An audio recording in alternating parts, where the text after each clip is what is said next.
Good day mga paps and welcome back again sa ating channel. So meron tayong update sa araw na ito na isang Crown power amplifier XLI 1500.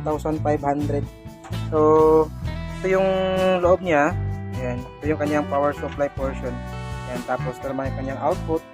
Ayan, output left and right channel. Meron po siyang dalawang blower per channel and isang malaking toroidal transformer. Ayan. And yung problema niya, ito, distortion yung problema niya, no? Left and right channel.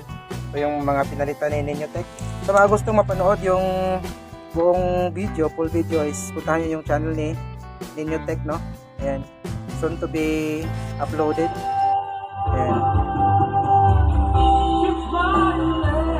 Okay na po siya.